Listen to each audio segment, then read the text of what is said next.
1947 में हमने ये फैसला लिया यहाँ रुकने का, वो सुन के मुझे बहुत दुख होता है। कृपा करके ये कहना बंद कीजिए। वो जरा जरा सी बात पर कहते हैं ना पाकिस्तान चले जाओ, मुल्क हमारा है, अच्छी तरह समझ लीजिए ये हमारा मुल्क है। अस्सलाम वालेकुम रहमतुल्लाहि व बरकातहू। जी हाँ दोस्तों, मैं एहतशाम निज़ामी कासमी। आज 23 मई 2025 बरोज़ जुमा है।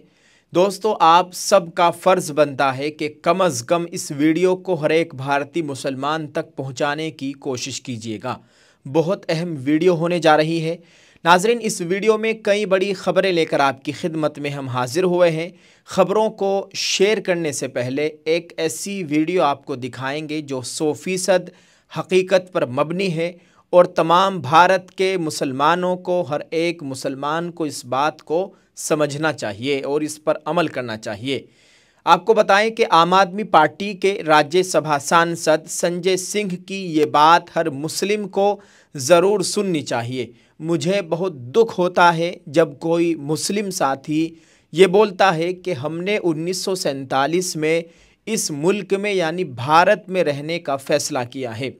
फ़ैसला क्या होता है? ये आपका मुल्क है, आपके पुरखों ने यानी आपके बड़ों ने, ये आपके बुज़ुर्गों की ज़मीन है। ये मुल्क आपका था और है और रहेगा। और कई बार हमारे साथी जब इस बात को कहते हैं कि 1947 में हमने ये फैसला लिया यहाँ रुकने का, वो सुन के मुझे बहुत दुख होता है। कृपा करके ये कहना बंद कीजिए।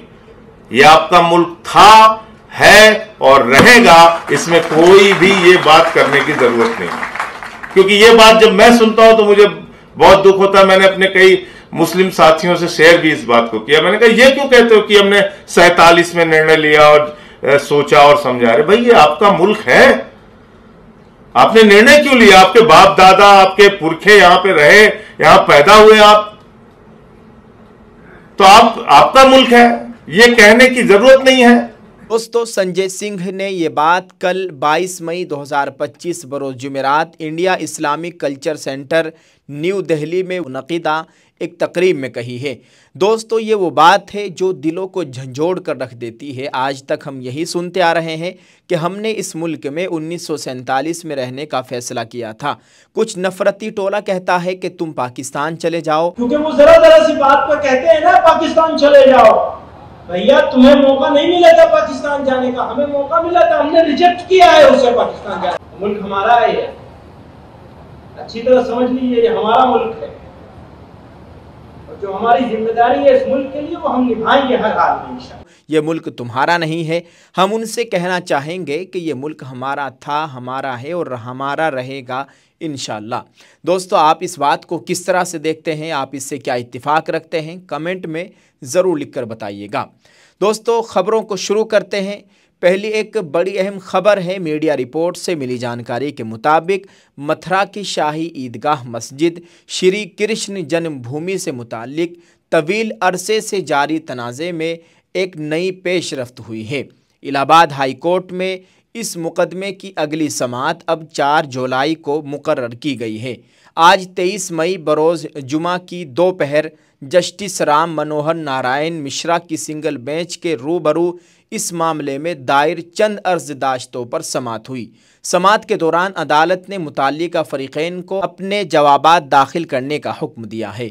ये तनाज़ा दरअसल उस मकाम से मुताल्लिक है जो मुसलमानों की शाही ईदगाह मस्जिद है, मगर हिंदू फरीक का दावा है कि ये मकाम उनकी श्री कृष्ण की जन्मभूमि है। मामला तवील कानूनी और मजहबी पेचीदगियों का शिकार है। दोनों जानिब से बार बार अदालत का दरवाज़ा खटखटाया जा रहा है। केस नंबर 13 में वकील महेंद्र प्रताप सिंह की जानिब से अदालत में एक दरख्वास्त दाखिल की गई, जिसमें मुतालबा किया गया कि शाही ईदगाह मस्जिद को मुतनाज़ा ढांचा करार दिया जाए। इस पर मुसलमान फ़रीक की जानिब से तहरीरी जवाब दाखिल किया गया, जिस पर अदालत में तफसीली बहस भी हुई। इस मुतालबे की हिमायत आश्रम से वाबस्ता आशुतोष बरहमाचारी महाराज समेत चंद दीगर दरख्वास्त गुजारों ने भी की। मंदिर फ़रीक की नुमाइंदगी रैना एन सिंह ने की, जबकि मुसलमान फ़रीक की तरफ से सीनियर वकील तस्नीम अहमदी और एडवोकेट महमूद पराचा ने अपने दलाइल पेश किए। अदालत ने इस समाअत के दौरान फ़रीक़ैन को हिदायत दी कि वो अपने तफसीली जवाबात मुकर्ररा वक्त में दाखिल करें ताकि अगली समात में मौसर बहस मुमकिन हो सके।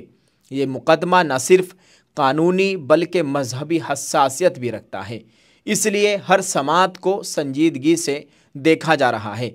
ख्याल रहे कि इससे कबल सुप्रीम कोर्ट की हिदायत पर इस मामले को हाई कोर्ट मुंतकिल किया गया था ताकि जल्द फैसला हो सके। इस पूरे कज़िये में एक तरफ हिंदू फरीक का दावा है कि मस्जिद को मुग़ल दौर में एक मंदिर को तोड़कर तामीर किया गया, जबकि मुस्लिम फरीक इस दावे को बेबुनियाद और फ़िरक़ा वाराना कशीदगी को हवा देने वाला करार देता है।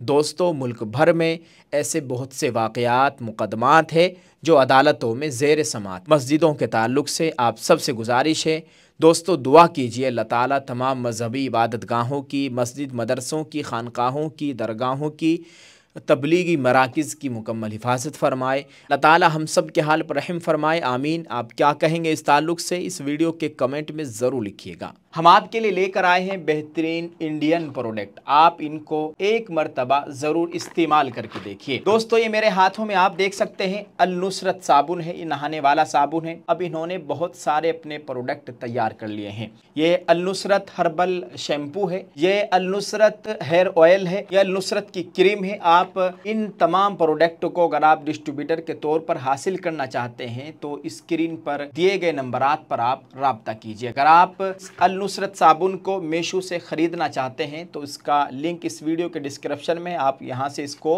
हासिल कर सकते हैं। दोस्तों, एक और ख़बर से आपको आगाह करते चले, मध्य प्रदेश के वज़ीर जंगलात विजय शाह ने कर्नल सोफिया कुरैशी के बारे में अपने मुतनाज़ा बयान पर एक बार फिर माफ़ी मांगी है। जय हिंद। पिछले दिनों पहलगाम में हुए जघन्य हत्याकांड से मन दुखी और विचलित था। मेरा राष्ट्र के प्रति अपार प्रेम और भारतीय सेना के प्रति आदर और सम्मान हमेशा रहा है। मेरे द्वारा कहे गए शब्दों से समुदाय, धर्म और देशवासियों को दुख पहुंचा है। ये मेरी भाषाई भूल थी। मेरा आशय किसी भी धर्म, जाति या समुदाय को ठेस पहुंचाना या आहत करना नहीं था। भूलवश अपने द्वारा कहे गए शब्दों के लिए मैं पूरी तरह भारतीय सेना, बहन कर्नल सोफिया कुरैशी, समस्त देशवासियों से पूरी तरह क्षमा प्रार्थी हूँ एवं पुनः हाथ जोड़कर अब सबसे माफ़ी मांगता हूँ। उन्होंने दावा किया कि उनका बयान एक ज़बानी गलती थी और उनका मकसद किसी की तौहीन करना नहीं था। विजय शाह ने कहा कि उनके बयान को सियाक़ व सबाक़ से हटाकर पेश किया गया, जिससे गलत फहमी फैली। उन्होंने अपने बयान पर अफसोस का इजहार करते हुए कहा कि वो फ़ौज और उसके अफसरान की इज़्ज़त करते हैं। ये तनाज़ा उस वक्त शुरू हुआ जब विजय शाह ने एक अवामी तकरीब में कर्नल सोफिया कुरैशी के बारे में तबसरा किया, जिसे कुछ लोगों ने क्या बहुत से लोगों ने गैर मुनासिब और तौहीन आमेज़ समझा। उनके बयान पर सोशल मीडिया और सियासी हलक़ों में शदीद तनकीद हुई, जिसके बाद उन्होंने पहली बार माफ़ी मांगी थी। ताहम तनाज़ा बरकरार रहने पर उन्होंने दोबारा वजाहत पेश की और माफ़ी मांगी। शाह ने ज़ोर दिया कि उनका इरादा किसी की दिल आज़ारी का नहीं था। अब उन्होंने तीसरी मरतबा माफ़ी मांगी है। कर्नल सोफिया कुरैशी जो एक सीनियर फ़ौजी अफसर हैं, अपनी पेशा वाराना खिदमात की वजह से मशहूर हैं। शाह के बयानात की वजह से कई हलक़ों ने उन पर तनकीद की कि वो एक मुअज़्ज़ज़ फ़ौजी अफसर की खिदमात को नज़रअंदाज कर रहे हैं। कुछ सियासी मुखालिफिन ने इसे सियासी फ़ायदा उठाने के लिए इस्तेमाल किया, जबकि कुछ ने इसे महज एक गलत फहमी करार दिया। इस पूरे मामले ने मकामी और कौमी मीडिया में काफ़ी तवज्जो हासिल की। नाज़रीन, विजय शाह ने अपनी ताज़ा माफ़ी में कहा कि वो आइंदा अपने अल्फाज के इंतखाब में ज़्यादा मुहतात रहेंगे। उन्होंने अवाम से अपील की कि वो इस मामले को ज़्यादा न बढ़ाया जाए और उनकी माफ़ी को कबूल किया जाए। फ़िलहाल ये मामला सियासी और समाजी हलक़ों में बहस का मौजू बना हुआ है और अवाम की राय इस बारे में मुनक़सिम है कि आया ये वाकई एक ज़बानी गलती थी या कुछ और। जी हाँ दोस्तों, आप इस ताल्लुक़ से क्या कहेंगे? आप सबको मालूम है मध्य प्रदेश के विजय शाह ने किस तरह से कर्नल सोफिया कुरैशी को आतंकवादियों की बहन करार दिया था, जिसके बाद मुल्क भर में हंगामा हो गया था और फ़िलहाल भी इनके ख़िलाफ़ ये हंगामा जारी है और ये बार बार वीडियो जारी करके माफ़ी मांग रहे हैं, अपने बयान पर सफाई दे रहे हैं। आप इस ताल्लुक़ से नाज़रीन क्या कहेंगे, कमेंट में ज़रूर लिखिएगा और इस वीडियो को शेयर कीजिए। दुआ करें अल्लाह ताला हमारे मुल्क की हिफाजत फ़रमाए, अल्लाह ताला हमारे मुल्क में अमन व अमान की सूरत हाल पैदा फ़रमाए, अल्लाह ताला हम सब की जान माल इज़्ज़त आबरू की मुकम्मल हिफाजत फ़रमाए, आमीन।